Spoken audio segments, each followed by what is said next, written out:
good evening po. Magandang gabi po sa inyong lahat, Kuya Noel. Yan ang trademark. Di ba? Maganda. Ano mga trademark. Ang galing nung opening natin. Oh, Thank you very much ang ating producer at director at kita nga. financer, Tito Aldus. Kung gusto niyo magpagawa ng ganyan, kontakin niyo lang Tito Aldus. Magandang gabi ho sa inyong lahat. Magandang umaga sa lahat ng mga nanonood sa Pilipinas. At bago tayo magsimula, na gusto lang nating i-recognize ang lahat at bigyan ng honor lahat ng mga pamilya at kamag-anak ng mga kapatid nating katutubo dito sa Canada na naging biktima po ng residential schools. Kung alam ho natin lahat, sa hindi nakakaalam na hindi nasa Canada, may natagpuan na naman po na unmarked graves sa isang lugar, isang reserve area sa Saskatchewan. At may bilang po na yung unmarked graves na 751. So, hindi pa hinuhukay, pero dahil sa technology nilang ginamit, meron silang na-identify na mga katawan po na nasa ilalim ng lupa na yon, at ito po ay nasa compound ng dating residential schools. Medyo nakakalungkot po ito at masalimuot po itong kasaysayan ng Canada na dapat ay malaman natin bilang mga immigrants o mga lumipat dito sa bansa na to, na ang kasaysayan ng Canada ay hindi po puro magaganda. Sabihin na natin 'yon. Merong maitim na kasaysayan ng Canada na dapat nating malaman at dapat tayong matuto at dapat tayong mamulat sa kasaysayang ito para maintindihan natin. It's about truth, it's about education, and it's about reconciliation. Kaya po, as a matter of fact, meron pong truth and reconciliation na binuo ang gobyerno para dun sa mga nakaraan ng Canada, particular dun sa mga pang-aapi, dun sa mga katutubo natin. So, saludo tayo sa ating mga katutubo at malaki po ang utang na loob nating lahat bilang mga immigrants, bilang mga unang settlers. Hindi tayo, kundi yung mga white people na una silang pumunta rito as settlers. Bago sila magpunta rito, bago nila matagpuan ang bansang Canada, nandito na po ang mga katutubo. Kaya lang, noong mga panahon na yon, hindi pa ganoong kamulat ang tao in terms of mga karapatan, in terms of paggalang sa kultura, in terms of pagpapanatili ng mga kinagis ng paniniwala ng mga katutubo, at nagkaroon sila ng mga paraan para i-assimilate o mabura yung kulturang ito sa mga katutubo. At ginamit nila yung mga eskwelahang ito at yung mga bata ay sapilitan na pinapasok dito para burahin yung kanilang pagiging katutubo. Na ngayon po sa modernong panahon ngayon, tinatama po natin ito. Ito po ay tinuturo na sa mga eskwelahan, itinuturo po ito sa lahat ng sa mga institutions. Pwede kayong makapanood ng mga libreng online informative sessions about Aboriginal culture, about residential schools. So, pinapanalangin natin at tayo nagbibigay ng paggalang sa lahat ng ating mga katutubo. Ayun. Moment of silence tayo ng konti siguro, Tito Aldous, no? Mhm.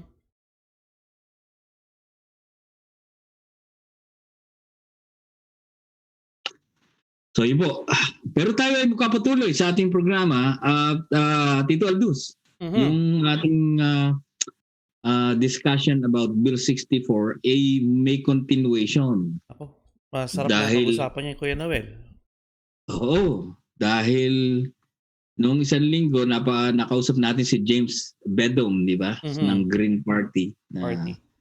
oo, na nag-o-oppose din dun sa bill na 'yon. Pero nung makausap ko 'tong isang kaibigan natin, sabihin natin si Malaya Marcelino ng NDP, Mhm, yung tanong natin lagi, Tito Aldos, na bakit merong school board trustee? Tapos tinanong ko siya doon at sinabi ko sa kanya, mapapakinggan niyo mamaya, yung frustration natin, Tito Aldos, na hindi oo. natin kilala, hindi natin alam kung ano ginagawa. Ano, Mm. nasagot. Nasagot ni Malaya Marcelino, Ay, n- punto by nasagot. punto. Oo. At ako naliliwanagan na ngayon. Oo nga, ano, meron akong ano eh, kaya sinasabi natin lagi ito sa ating programa, hindi lamang yung mga audience natin ang natututo rito. Lahat Mhm, tayo. lahat, yes. Oo, kasi yung sa pamamagitan ng panayam natin na yun, Himalaya, iba talaga na I was hindi pa ako masyadong hindi ko alam ang ano eh, ang role ng school board trustee. Mhm, Siguro pahapyaw meron. Pero nasabi niya sa akin at naintindihan ko, oo nga no. Meron akong realization, meron akong information na sagap at meron akong education na natuto ko mula sa kanya. mhm, At ngayon, ibabahagi natin ito para lahat tayo, hindi lang ako natuto, hindi lang si Tito Aldos natuto, lahat tayo matututo at kasi yung punto ng aming pag-uusap dun sa kahalagahan ng school board trustee at yung kahalagahan ng in general, ano ba talaga ang priority ng gobyerno, Tito Aldos, in terms of education? Kasi kaya ginawa, kaya ah, gustong baguhin ang Education Act dahil di umano ay mababa raw yung mga nakukuhang grado mhm. ng mga estudyante. Diyante, yeah. Pero behind that, napakaganda ng pinunto ni ano eh, ni Malaya eh. Mhm.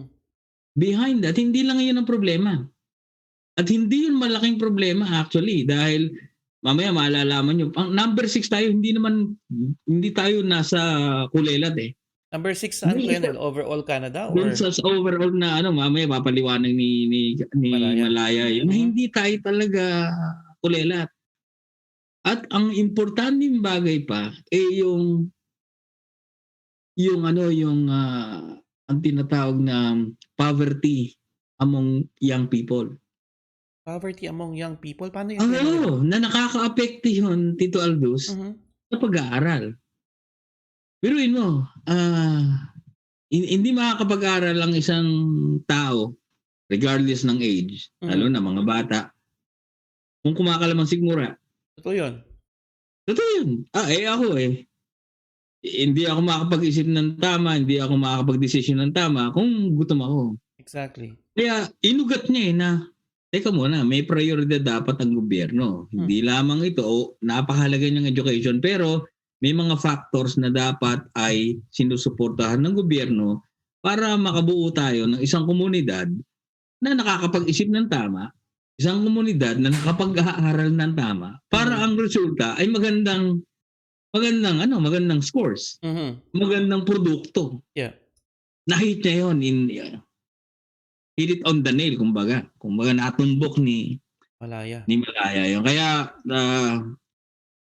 pag panoorin po natin itong ating interview with Malaya, and we invite you to research more kung ano yung dapat nating malaman on Bill 64. Kasi 365 pages po yan eh. Itong bill na to eh. At ito, nasa ah, kung hindi ako nagkakamali nasa committee level pa lang. Mhm, So may pagkakataon pa tayo na makialam, makibahagi dito sa discussion na to kahit na ordinaryong mamamayan lang tayo, we have the right to participate. Yun po ang kagandahan dito. Tumawag tayo sa mga MLA natin dahil ito po ay isang provincial issue. So, kung sino man ang MLA nyo, kung hindi kayo sigurado, mag-send kayo ng message sa amin o kaya i-google nyo who is my MLA, tapos ano yung address nyo, malalaman nyo kung sino yung MLA nyo at magtanong po kayo para malaman nyo kung ano yung Bill 64. Dahil pare-parehas naman natin hindi alam to eh. Di ba? Hindi natin alam to. Hindi natin alam to eh. Dahil ito ay isang proposal. Yeah. Meron ako extra noon kanina. Yun. So yan, ito po, ayun, pinag-uusapan natin ngayon ay para sa mga kabataan katulad nitong makulit. O doon ka muna. Doon ka muna sa... Galing, ano? Nawawala siya. Invisible. Umextra pa mga kaibigan. So ito po ay para doon sa umextra ditong bata kanina, para sa kinabukasan ng mga bata. Itong Bill 64 na to. Ano ang future ng education in Manitoba? Ano magiging structure? Sino ang magde-decide ng mga programa para sa mga eskwelahan, para sa mga anak po ninyo? Kaya ito po ay sobrang napakahalaga. Yan. At kung kayo ay nanonood ngayon, we invite you to i-share niyo po ang ating live feed ngayon. I-share niyo sa inyong Facebook page at i-share niyo sa mga grupo ng Pilipino para malaman nila, para makatulong tayo in our own little ways kung ano ang kahalagahan, ano ang impact ng Bill 64. Hindi namin sinasabi na suportahan nyo ito in total o i-oppose nito in total. Pero ang ating mission dito, Tito Aldous, from the very beginning is to inform you, to educate you, at i-engage kayo dito sa particular na issue na Bill 64 o yung tinatawag na Education Act. Okay, Nice, ready na ba tayo? May idadagdag ka, Tito Aldous? Sige, Kuya Noel, okay na yan. Play na natin yung interview mo, Kuya Noel, kay Malaya. Ayun. Marcelino. Malaya, Marcelino ng Notre Dame. Pakinggan po natin ang ating panayam sa ating kaibigan na si Malaya Marcelino, ang MLA po ng Notre Dame dito sa Winnipeg. Ayun na po! Bago tayo magsimula, before we start, ladies and gentlemen, mag-land acknowledgement muna tayo. The City of Gov't acknowledges that we are on Treaty 1 territory, the traditional gathering place of the Anishinaabe, Cree, Oji-Cree, Dakota, and Dene people, and the traditional homeland of the Métis people.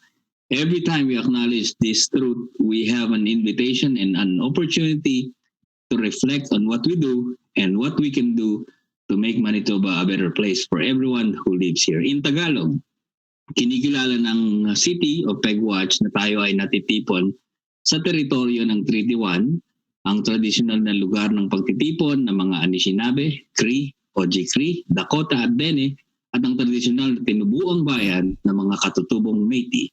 Sa tuwing kinikilala natin ang katotohanan ito, meron tayong isang paanyaya at isang pagkakataon na pagnilayan ang kung ano ang ating ginagawa at kung ano ang maaari nating gawin upang maging isang mahusay na lugar ang Manitoba para sa lahat ng nanirirahan dito.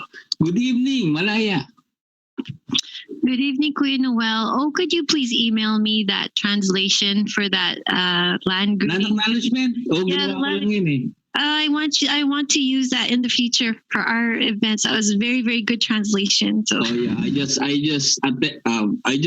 translated it. Hindi ko alam kung talagang sakto yung translation niya, pero no, it's actually very beautiful translation. yeah. We always acknowledge that. At natutuwa kami ngayon at nakasama ka namin. Very glad to have you again in our Kuya Noel and Tito Aldous show, the City of Gov't. This time to discuss Bill 64. As I was saying to you bago tayo magsimula, I attended info sessions with MTS, Manitoba Teacher Society, at isa yung telephone town hall ng Progressive Conservative. So gusto kong malaman from your side, I would like to hear from your side, Malaya, from being an MLA, representing Notre Dame, kung ano yung gusto mong ituro hindi lang sa constituents mo, kundi sa mga Pilipino.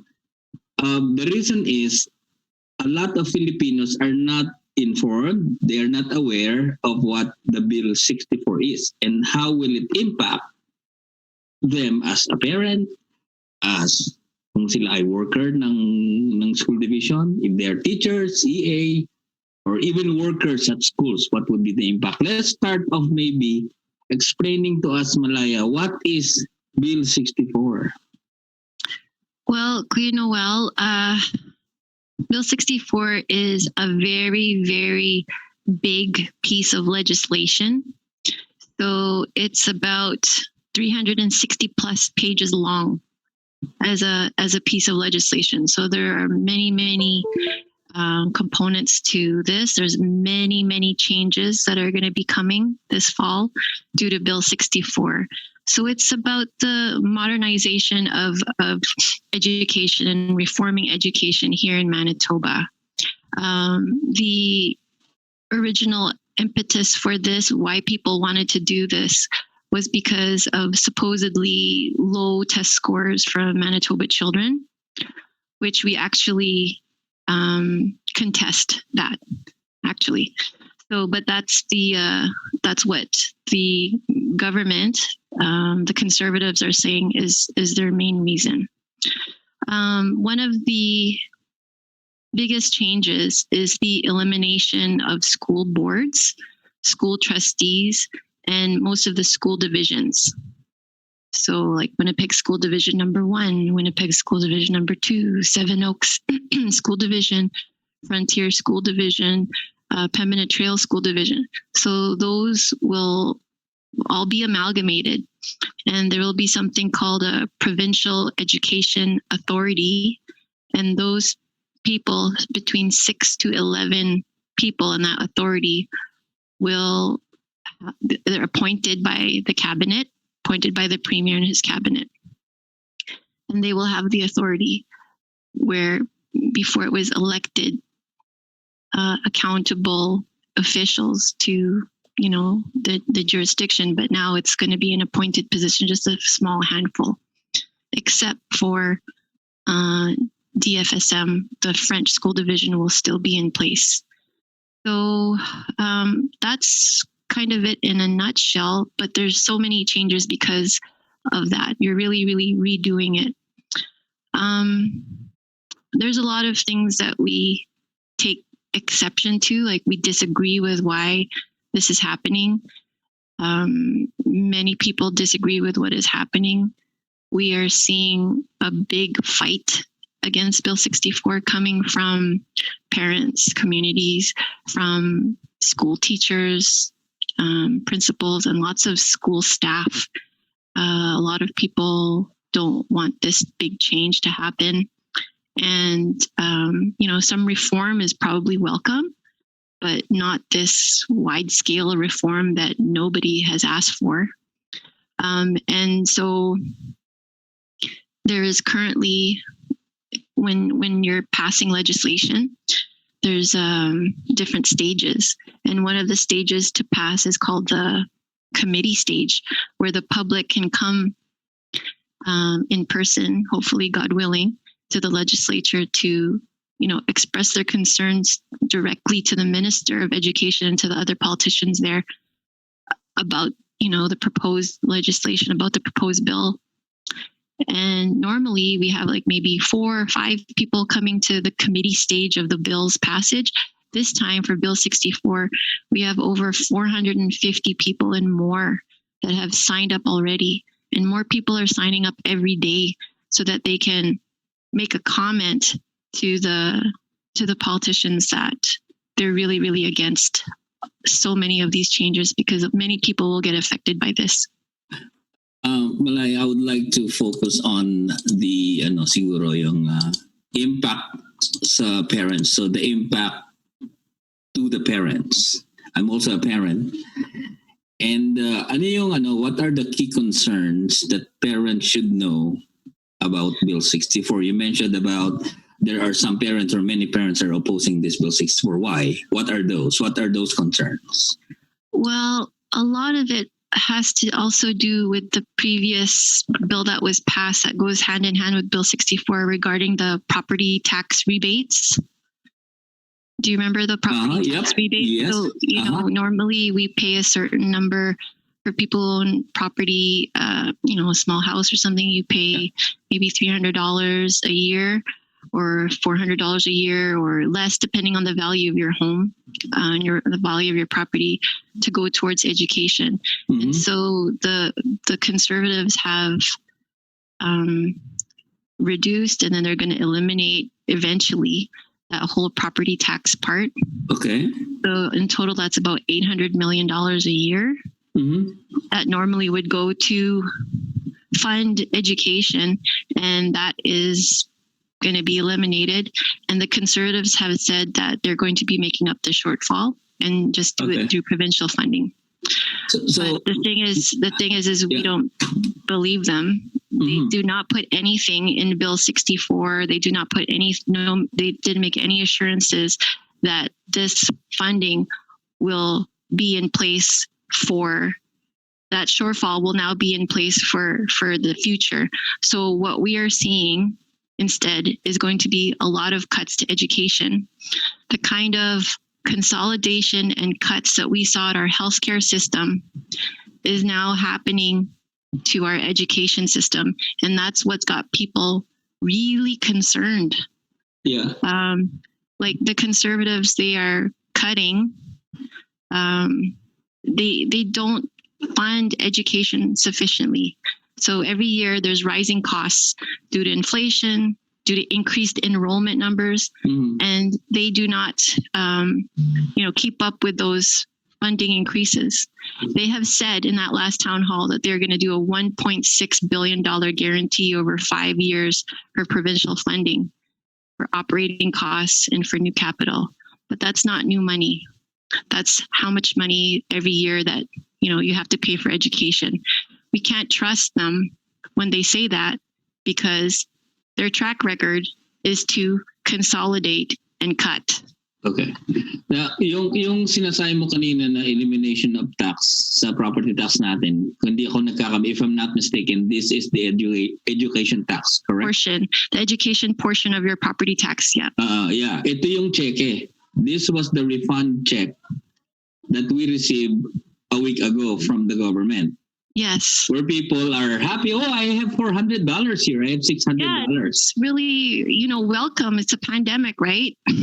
However, pinaliwanag mo dito, itong tax na to ito yung ginagamit pala sa pagpondo sa education system natin. Yes. And it should not be eliminated. No, it can be. It can be. You know what? It can be eliminated. However, it should then be promised to be replaced by the province. Okay. That the province should then fund it. But what they haven't promised to do that. Okay. That's what everybody's like, oh no. because now we know that, there's gonna be more cuts. And we have already seen that with the teachers. Winnipeg School Division, they made an announcement that they have to eliminate 140 teachers, and then EAs and other positions, and all the school divisions are doing that too because of the funding cuts that are happening. Meron dong gusto ko lang kasi binabasa ko rin yung website ng probinsya, ng government, yung fiction versus facts. Tapos yung Q&A nila nakalagay doon, will there be layoff?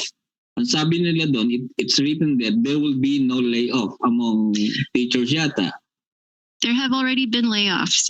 This June, the school division number 1 made an announcement that there is going to be 140 teachers teaching positions eliminated. Okay. It's going to be impossible for them not to lay off because of all the amalgamation that's going to be happening. So nobody believes that. Educational assistants, all those kinds of important things, even stuff like those adult crossing guards. There's so many programs at risk. Nutrition programs, heritage programs, adult education programs. That's why everybody is literally lining up to debate this, members of the public. Yeah. Isa pa rito yung, what if for example, I'm a custodian. Yung bayo ko, custodian siya eh. And he is a union member. Kapag nangyayari to, if this Bill 64 will push through, what will happen to those union members? Well, they might not necessarily get laid off, but what would happen is that, so for example, he would have been in a bargaining unit and have a certain level of seniority within his school division. And then there's other school divisions, but now they're all going to be amalgamated into one school division. So your bayao's seniority level will now be in the same mix as everybody's. So his seniority level can go down. And then I'm saying, and what we've been hearing is if there's cuts, depending on where your bayao's new seniority level is, that's when he's going to get hit. Oo, tama ka. Kasi may seniority list yan eh. Ngayon, pagka na-amalgamate na ang lahat, yung listahan malaki. So yung pag-asa niya, his chance of being promoted will be unlikely compared dun sa kung hindi mababago yung structure. Correct? Depending on his seniority, and also there is going to be the chance of being moved. Like if they don't need you here, they're going to move you over there and stuff like that. So that's the other thing that the school staff don't like is now, they want to work here, but now they might have to move there. Yeah. So basically what the teachers and what school staff have been telling us is that, some reform was necessary, but not this. Nobody asked for this wholesale consolidation. Nobody asked for that. Yeah. And the original impetus to start for why they wanted to do that about the low test scores, that's really being called into question as their motivation, because we are number 6. Canada is number 6 in all OECD countries for ranking in education, even though we are not a federally funded education system. We're provincially funded, and all the other OECD countries are federally funded. We are still number 6 amongst all OECD countries. And even though our province is one of the lower ranking for that particular test that they had that day, it doesn't mean that we are doing really badly. And in fact, what folks from the Manitoba Teacher Society was telling us is that 85% of all our Manitoba students are doing just as well or better than other Canadian students. And it's this 15% of students that are not doing well, but they're affecting their average. And the reason why the 15% of those students are not doing well has to do with our child poverty rate, which is one of the highest in all of Canada. I'm here in my Notre Dame office right now. This Notre Dame constituency of ours, our child poverty rate is over 50%. I had a constituent here today telling me, when he was a kid, the only time he got to eat was at breakfast that the school would give him, and he would eat once a day. These are the kinds of things that we're living with. And so if you want to increase your test scores, why don't you concentrate on those 15% of those children who are not performing well due to child poverty?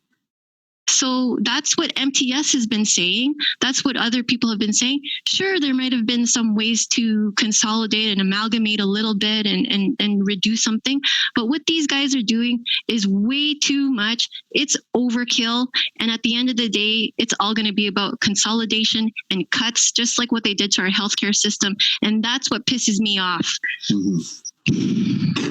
Relax ka lang, Malaya. Pero maganda yung sinabi mo dahil ang hindi lang ito tungkol sa mababa, di umano yung nakukuha ang scores ng mga estudyante. Yung ugat nito, meron palang kaugnayan sa poverty. Yes. Diba? Yes. Sa gutom ng tao, sa mga taong hindi nakakain ng tama, hindi nakakapag-isip, di ba, mga batang ganon. And plus we have some children, they're from families, they don't have stable housing, so they're moving from place to place to place. And then maybe some of their parents are having additional issues, right? So those are the kids that need our extra resources and our extra support. And there's some wonderful organizations that are doing that kind of work. That if we could just help those organizations more, or even fund that in the schools. We've been asking for a nutrition program in schools for years now. And this government said it's the PIC responsibility for their children. Of course, but that still leaves the child. who has nothing to eat and now has to sit there in school. Manitoba Teacher Society, every year they give out recommendations, and their number one recommendation every year is to institute a nutrition support program for schools province-wide. Now, some schools, they might just use like a snack or whatever here and there for their kids. But for some schools, it's going to be a lot more involved than that, and it could be targeted to different children. Each school should be able to make that decision. But Bill 64, it doesn't talk about poverty. It doesn't talk about child poverty. It doesn't address that kind of thing. Alam mo, relate ako dyan sa sinasabi mong nutritional need o yung pangailangan ng mga kabataan sa wastong pagkain, yung proper nutritional food. Kasi ang asawa ko ay isang lunch lady. Yung lunch program actually, may fee yun. May binabayaran kami doon as parents, no?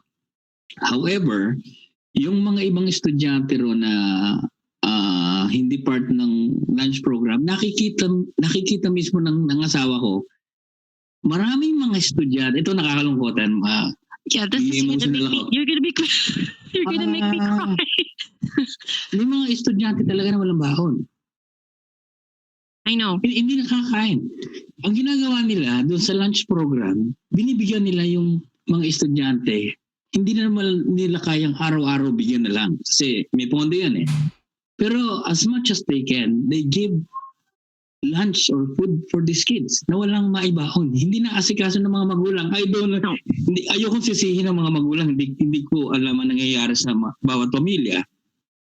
Kaya lang karapatan ng mga bata at ng sino man ang kumain. Hindi ba? That is the number one request of the Manitoba Teacher Society, is to fund a nutritional program for our schools. If you want to see better test results, if you want to see better school performance from that 15%, you have to support those ones that need the most help. I'm telling you, the other 85% of students are doing just as well or better than your average Canadian student. And it's the 15% because of our high child poverty rate in Manitoba that we need to address. And this Bill 64 instead is amalgamating everything, putting all the power into the hands of the cabinet and the premier, and then they get to decide which kinds of programs get to be kept, that kind of stuff. So this is a government that does a lot of control, not much democracy, not much consultation. They will consult with you after the legislation has already been written. Time and time again, we've seen that.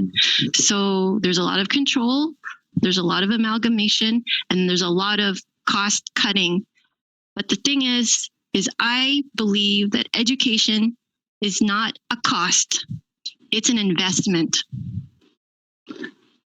Nice. I like So when you're investing in children properly, you're not going to see all this other, crime and all that kind of stuff that's happening.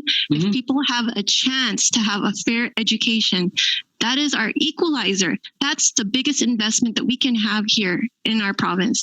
But these guys, they see it as, gastos lang instead of the investment. It's that kind of mindset. They're using business model. You know what? The business model is great for lots of things, but it's not applicable to children and it's not applicable to healthcare. But because they don't, that's a different kind of ideology that they have. Everything is about business. How much is this all going to cost at the end of the day? Guess what? You're going to be paying for it no matter what. If you don't take care of your population, you don't take care of your community, you're going to pay for it down the road. I like that. Ang ganda. Prison. Yeah. Ayun, gusto kong i-discuss din sa iyo briefly yung school board trustee.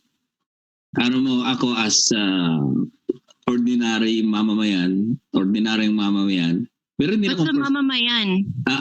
Ordinaryong member of community. You're not an ordinary member of the community. Being an ordinary member of the community. Okay. Honestly, Malaya, I have some frustrations sa school board trustee. Okay, yeah. Kasi, ito totohanan, nakikilala ko lang sila during election period. Diba? I don't know if it was my fault, or if it's my fault, or it's the fault of the system, or Wala tayong masyadong education o information coming from whichever sector. Kaya hindi ko alam. So, nung marinig ko na i-eliminate yung school board trustee, ang unang pumasok, the first thing that came to my mind was, okay, that's fine. Because I don't feel them. And I don't have any single transaction. I never called my school trustee. Number one, I don't know them. Number two, if I have a concern with my kid, I will talk to the teacher. I will talk to the principal. That's my first go-to. Pero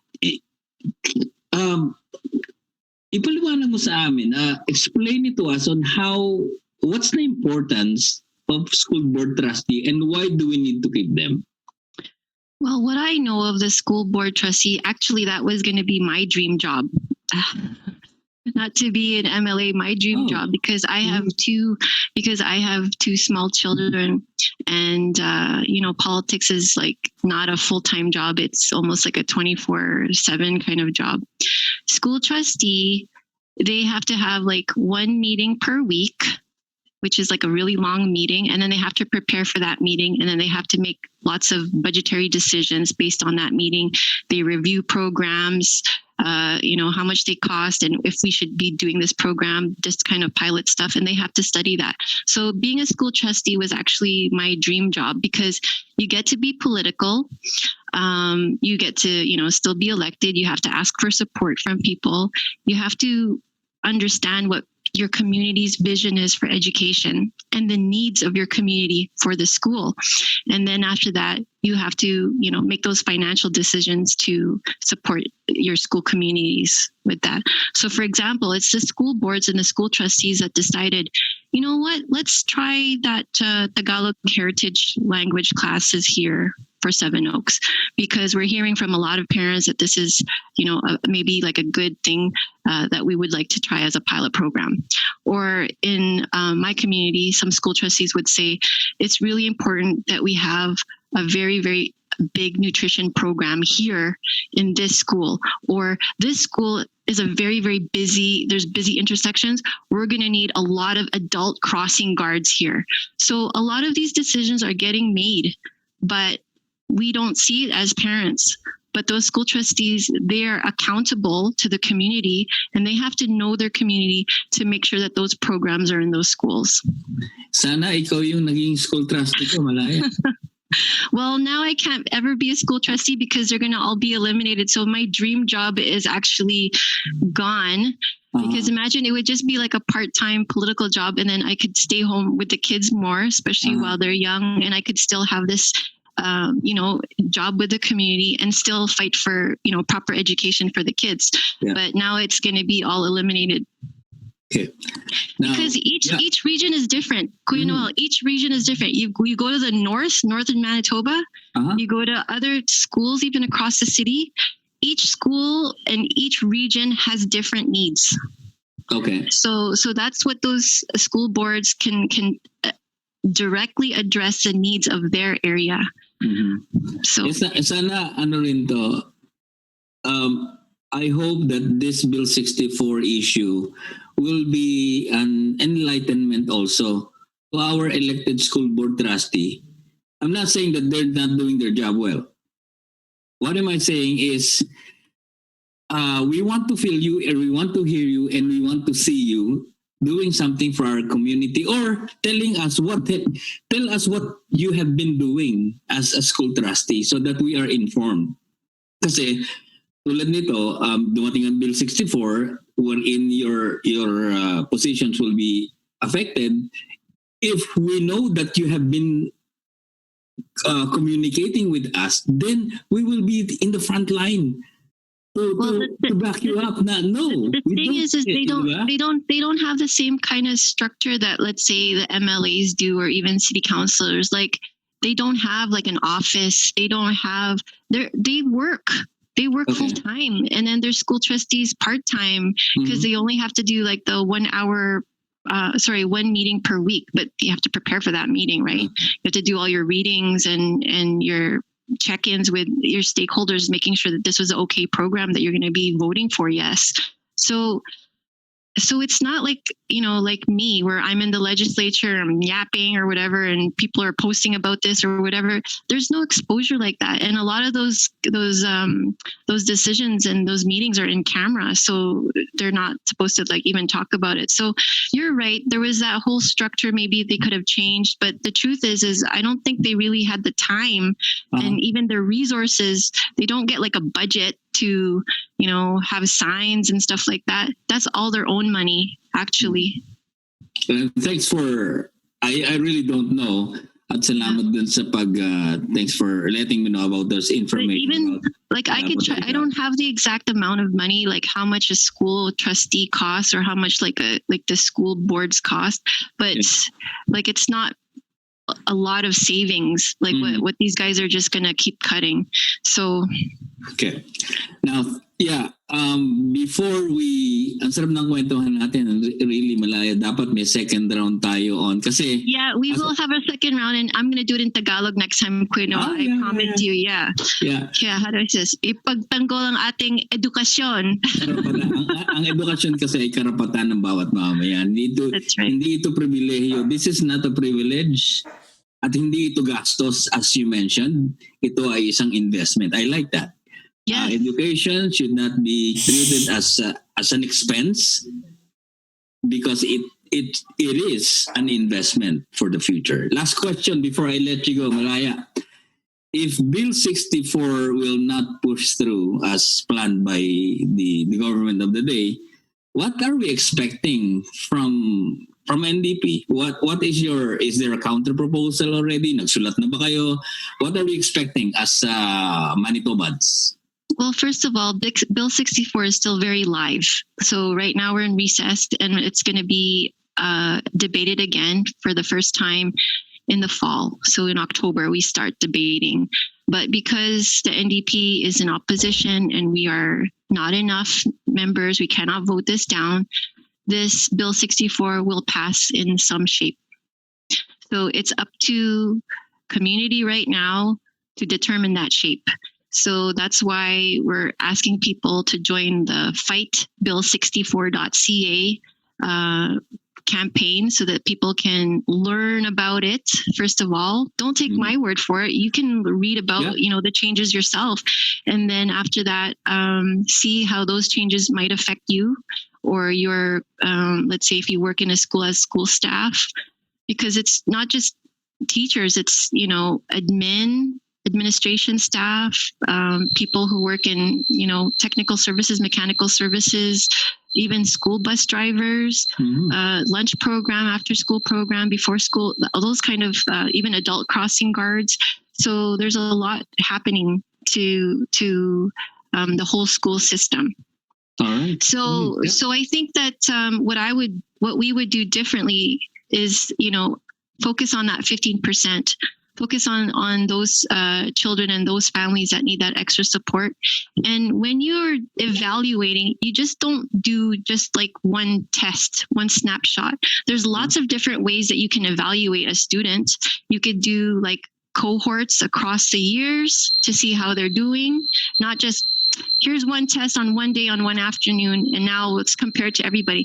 And still remember that we're number 6 in all OECD countries, and that our scores are right up there with 85% of our students. So that the issue is child poverty. So let's put our policies towards that. That's where we would start. Awesome. And listen to the teachers.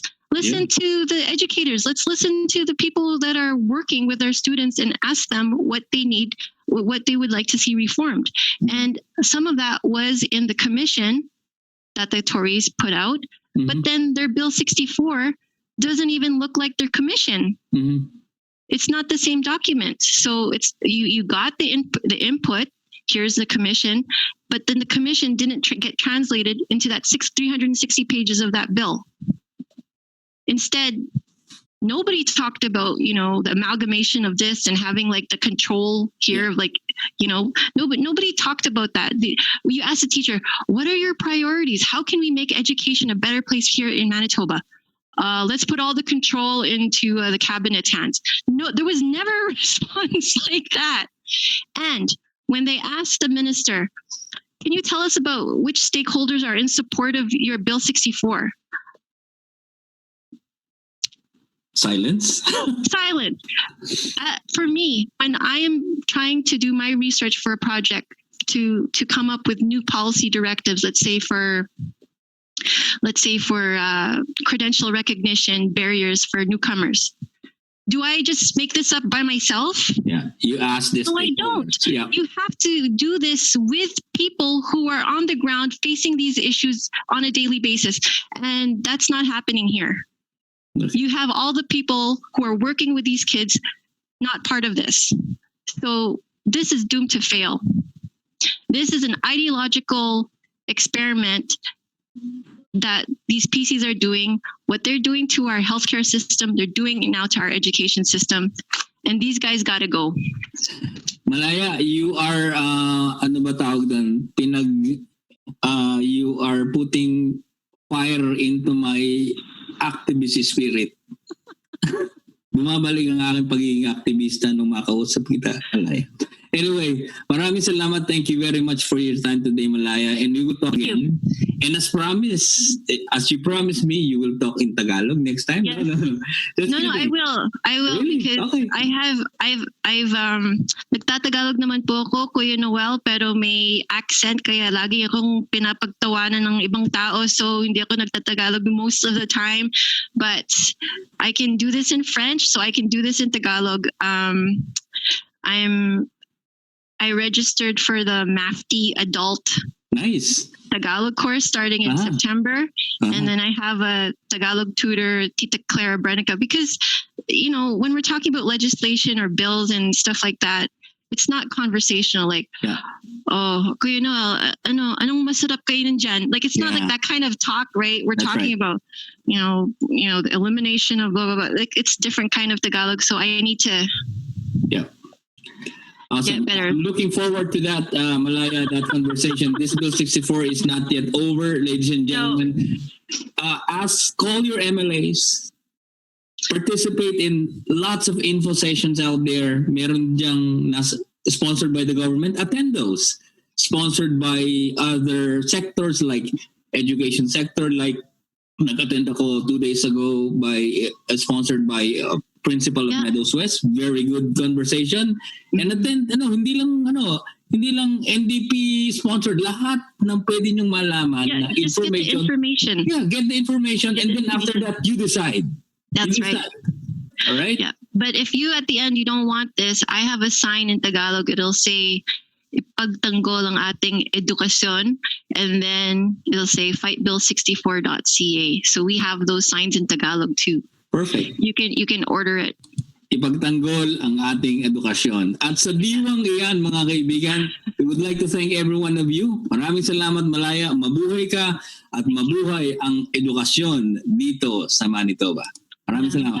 Thank you. Thank you. Bye-bye. Ayun, mga kaibigan. Sarap naman nun, Kuya napakagandang Noel. kwentuhan. Tito Aldous, nakamute ka. Nakamute ako. Ay! Ayan, Tito Naman Aldous. yung educational, ano? Oo, ang ganda, di ba? Hindi lang yung child poverty ay isang napaka-importanting issue ng lipunan na dapat ay pinag-uukulan ng pansin ng gobyerno. Yeah. Di ba? Galing. Ang galing ng kwentuhan. At i-review nyo po itong ating interview with Malaya will be on our page. And we encourage you to share this kasi kaya po sinadya po natin na magtanong sa kanya in Tagalog para at least yung interaction natin ay maka-reach out dun sa Filipino communities tungkol dun sa mga information na dapat nating malaman tungkol sa Bill 64. Yeah. Kung meron pa kayong mga question about Bill 64 na gusto nyo malinawan dahil ang diniscuss lang namin ni Malaya dito yung school board trustee, kung ano yung structure, kung ano yung problema, ano yung impact ng child poverty, yun lang yun. Pero meron pang mga ibang mga bagay na dapat tayo malaman. Dahil 365 pages nga ito na kumbaga isang lang yun, dalawa o part lang yun ng aming discussion. So marami pa tayong dapat malaman. Kung may tanong kayo, there is no stupid question at all. lahat ng naiisip nyo, tama yan. Walang mali, walang tama. Lahat yan ay katanggap-tanggap na mga tanong. Kung hindi nyo alam, magtanong. Di ba? Kung ano yung gusto nyong malinawan, alam nyo na ng konti, pero gusto nyo i-clarify, tanongin yung MLA nyo. Dahil nandiyan sila, inelect yan para tayo ay paglingkuran at tayo ay i-represent nila tayo sa provincial sa legislature. Ang ganda nga no? Kuya Noel, yung nasabi niya, yung role talaga ng school board trustee, no? Oo.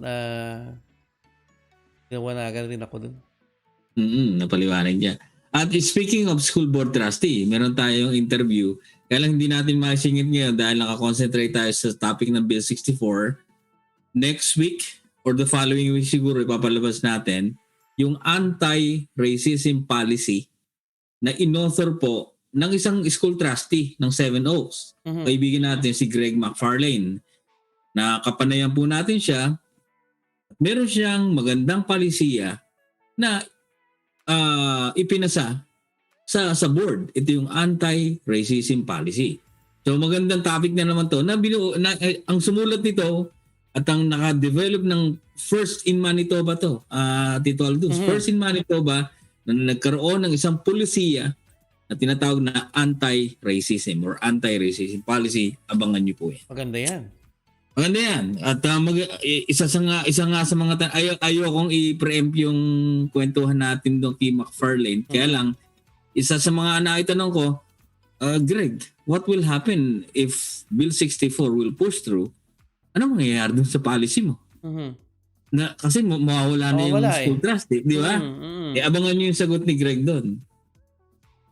Sa mga susunod nating episode. Ayun. Sarap naman. At maraming salamat sa mga nanood. Ang ganda ng kwentuhan natin with Malaya. Quick bati natin, Kuya Noel. Okay. Malu Josue, Honlemay Ibanez, thank you for watching. Arminda Messina, thank you for watching. Peter Godoy, nag-share ng ating video. Maraming salamat. Malu Josue again. Teresita Rabanal, ang ating number 1 fan, Kuya Noel. Ayo nga, Mami. Si Mami. Rodora Suarez, magandang umaga po sa iyo. Ay, magandang gabi po dyan. And maraming salamat Kuya Noel at Kuya Malaya. Ayan. Ate Malaya pala. Sabi ni Malu Josue. Ayun. And like po, we encourage everybody to share po ito, Kuya Noel. No? Very educational itong ating discussion. Yeah. And also, we'd like to thank Don Woodstock who watched a segment of our interview with Malaya, Mark Kevin, and lahat po na nag-tune in ngayon. This video will be in our Facebook page. Please, we encourage you to share this page para po sa information ng ating mga kababayan. Hindi lang dito sa Winnipeg, kundi any parts of nasa Pilipinas man na gusto magpunta rito sa Winnipeg, at least beforehand, nagkakaroon sila ng information about how the educational system works here at ano yung mga issues na tinatalakay dito sa Manitoba. Diba? Yung mga demokratikong proseso na dapat na nating malaman at dapat tayo nakikialam bilang mga community members. Ayos! Mag-alas 11 na naman. Oo nga, mabilis lang to. Diverse TV Canada. Please share, subscribe lang po. And nasa YouTube na rin tayo, Kuya Noel. Ayun. At Tito Aldous, yung yung mga advertisers natin. Yeah. If you own a business, if you would like to place ads, ito po yung ating maliit na na pagsuporta sa pagkapatuloy ng ating public service program. Wala po kaming talent fee ni Tito Aldous dito. At ito po ay ginagawa natin sa pagmamahal sa ating mga community members dito sa Winnipeg, Manitoba. At meron tayong maliit na very minimal fee on our advertisement. Ito po ay tulong din naman sa inyo para ma-promote po ang inyong mga businesses at kung ano man ang inyong mga advocacy dito sa Winnipeg, Manitoba at sa buong Yes. At sa diwa pong iyan, Tito Aldous. Dali pa. Ayun, sige ba? Speaking of your advocacy, Kevin Klein, thank you so much sa our sponsors. Cindy Lamuru as well. Thank you so much. At dadami pa yan, Kuya Noel. Dadami pa yan. Sige. Ayos. At sa Diwa po ngayon, maraming pong salamat sa inyo pakikinig. Again, magkita-kita po tayong muli next week with our special guest from the Progressive Conservative, John Reyes, MLA of Waverly, will be interviewing John this week, and it will be shown on Sunday at the same time dito lamang sa The City of Pegwatch. Kuya Noel. Tito Aldous. Maraming salamat. Maraming salamat po. Good night po.